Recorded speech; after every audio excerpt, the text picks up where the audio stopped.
শীতলক্ষ্যা তীরের নারায়ণগঞ্জ জেলার ইতিহাসের শুরু সুপ্রাচীন সমৃদ্ধ নগরী সুবর্ণগ্রাম বা সোনারগাঁয়ের জন্মলগ্ন থেকে। পৌরাণিক সূত্র মতে সুবর্ণগ্রামকে ৩,০০০ বছরের অধিক প্রাচীন জনপদ হিসেবে চিহ্নিত করা যায়। মসলিনের ক্রয় বিক্রয় অতি প্রাচীনকাল হতে সুবর্ণগ্রামে সম্পন্ন হতো। কৌটিল্যের অর্থশাস্ত্রে বঙ্গের সূক্ষ্ম বস্ত্রের উল্লেখ আছে। এ সূক্ষ্ম বস্ত্র নিঃসন্দেহে মসলিন। প্রাচীনকালের মিহি মসলিন কাপড়ের উত্তরাধিকার হিসেবে এ অঞ্চলের জামদানি শাড়ি আজও বাঙালি নারীদের আভিজাত্যের পোশাক। দেশের সীমানা ছাড়িয়ে বহির্বিশ্বেও এর কদর ক্রমেই বেড়ে চলেছে। ঐতিহাসিক স্বরূপচন্দ্র রায়ের মতে সুবর্ণগ্রাম একটি প্রাচীন গ্রাম। বৌদ্ধ আমলে সুবর্ণগ্রাম সুর, পাল, দেবরাজাদের রাজধানী হিসেবে মর্যাদা পেয়েছিল। এই ইতিহাস বাণিজ্যের, এই ইতিহাস শিল্পকুশলতার, এই ইতিহাস এক স্বাধীনতাপ্রিয় জনপদের।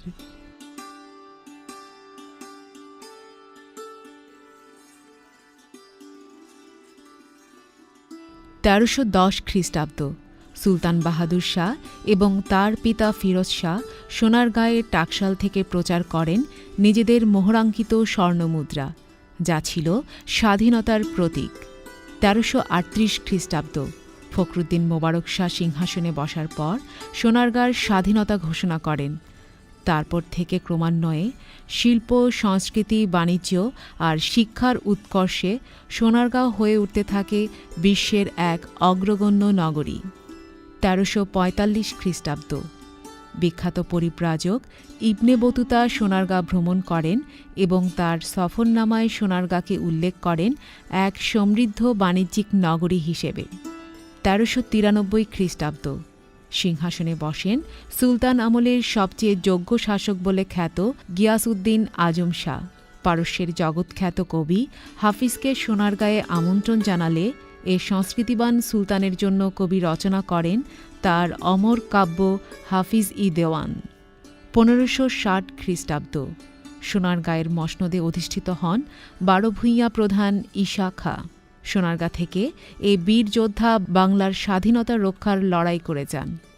কথিত আছে তিনি যুদ্ধে মোগল সেনাপতি মানসিংহকে পরাস্ত করেন। ১৫৯৯ সালে তার মৃত্যুর পর থেকেই সোনারগাঁয়ের গৌরব ম্লান হতে শুরু করে। ক্ষমতায় অধিষ্ঠিত হন তার পুত্র মুসা খাঁ। ১৬০৮ খ্রিস্টাব্দ দিল্লির সম্রাট জাহাঙ্গীরের শাসনামলে বাংলার রাজধানী সোনারগাঁ থেকে স্থানান্তরিত হয় ঢাকায়। সোনারগাঁ হয়ে যায় এক বিস্তৃত নগরী। ১৯ শতকের শেষের দিকে আবার নতুন করে গুরুত্ব পেতে শুরু করে সোনারগাঁ এবং ১৯৭৬ সালে লোকশিল্প জাদুঘর স্থাপনের কারণে সবার গোচরে আসে। কিন্তু থেমে থাকে না নারায়ণগঞ্জের ইতিহাস। জলপথের কৌশলগত গুরুত্ব বিবেচনায় মগ আর আরাকান শত্রু মোকাবেলার প্রয়োজনে এখানে মোগলরা তৈরি করেন হাজীগঞ্জ দুর্গ, সোনাকান্দা দুর্গ। ১৬৬৫ খ্রিস্টাব্দ ইস্ট ইন্ডিয়া কোম্পানি বাংলার দেওয়ানি লাভ করে বাণিজ্য কুঠি স্থাপন করে নারায়ণগঞ্জের বন্দর সুবিধার সর্বোচ্চ ব্যবহারের জন্য। লবণের ব্যবসা জমজমাট হয়ে ওঠে এখানে। এ ব্যবসায় ভাগ্য ফিরে পাওয়া ধর্মপ্রাণ ভিকনলাল ঠাকুর দেবতা নারায়ণের নামে প্রতিষ্ঠিত আখড়ার খরচ জোগাতে শীতলক্ষ্যা পাড়ের বাজারগুলোকে দেবোত্তর সম্পত্তি হিসেবে ঘোষণা করেন। ক্রমেই তা গঞ্জে পরিণত হয়। প্রতিষ্ঠা পায় নারায়ণগঞ্জ নামে। ১৭৯১ খ্রিস্টাব্দ বোর্ড অব ট্রেড পাটের বাণিজ্যিক সম্ভাবনা যাচাইয়ের জন্য লন্ডনে নমুনা পাঠায় এবং ১৮৩২ সালে ডান্ডি শহরের দুটি কারখানা হতে সুতা তৈরিতে সক্ষম হয়। পাটশিল্পে ডান্ডির এ সাফল্য নারায়ণগঞ্জের বাণিজ্যিক মেরুকরণ ঘটায়।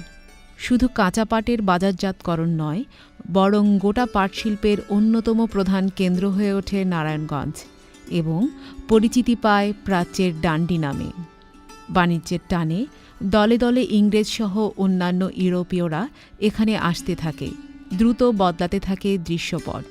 ইস্ট ইন্ডিয়া কোম্পানির বাণিজ্যিক কার্যক্রম ও চিরস্থায়ী বন্দোবস্তের ফলে ইউরোপীয় অনুপ্রেরণায় নতুন ঔপনিবেশিক স্থাপত্য রীতিতে গড়ে ওঠে পানাম নগরী।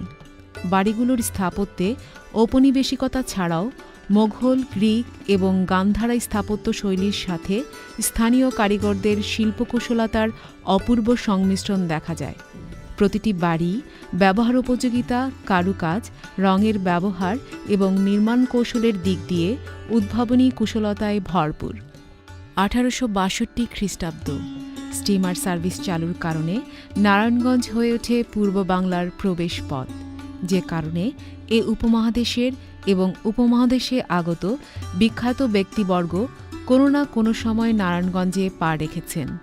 লর্ড কার্জন, নেতাজি সুভাষ বোস, মহাত্মা গান্ধী, বিশ্বকবি রবীন্দ্রনাথ ঠাকুর, বিদ্রোহী কবি কাজী নজরুল ইসলাম কে আসেননি এখানে?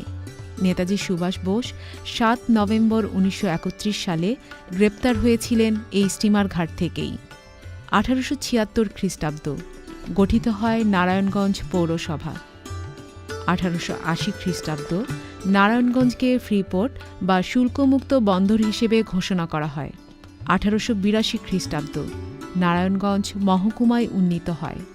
1885 খ্রিস্টাব্দ ঢাকাকে ট্রানজিট করে উদ্বোধন করা হয় নারায়ণগঞ্জ ময়মনসিংহ রেল ট্র্যাক, যা ছিল পূর্ববঙ্গে প্রথম। 1893 খ্রিস্টাব্দ ইউরোপিয়ান ক্লাব নাম নিয়ে স্থাপিত হয় পূর্ববঙ্গের প্রথম ক্লাব, যা এখন নারায়ণগঞ্জ ক্লাব হিসেবে পরিচিত। 1984 খ্রিস্টাব্দ নারায়ণগঞ্জ জেলা হিসেবে পরিচিতি পায়। 2011 সালে গঠিত হয় নারায়ণগঞ্জ সিটি কর্পোরেশন। দেশ বিদেশের পর্যটক এবং তরুণ প্রজন্মকে নারায়ণগঞ্জ জেলার ইতিহাস ও ঐতিহ্য সম্পর্কে ধারণা প্রদানের জন্য বহুমুখী উদ্যোগ গ্রহণ করেছেন জেলা প্রশাসক জনাব মোহাম্মদ আনিসুর রহমান মিয়া। এর ধারাবাহিকতায় জেলা প্রশাসক কার্যালয়ের সামনে এ জেলার সকল দর্শনীয় স্থান ও ঐতিহ্য নির্ভর ভাস্কর্য ঐতিহ্য নারায়ণগঞ্জ নির্মিত হয়েছে। জেলা প্রশাসনের পক্ষ হতে পর্যায়ক্রমে এ জেলার ইতিহাস আরও বিস্তৃত পরিসরে তুলে ধরার প্রয়াস চলমান থাকবে।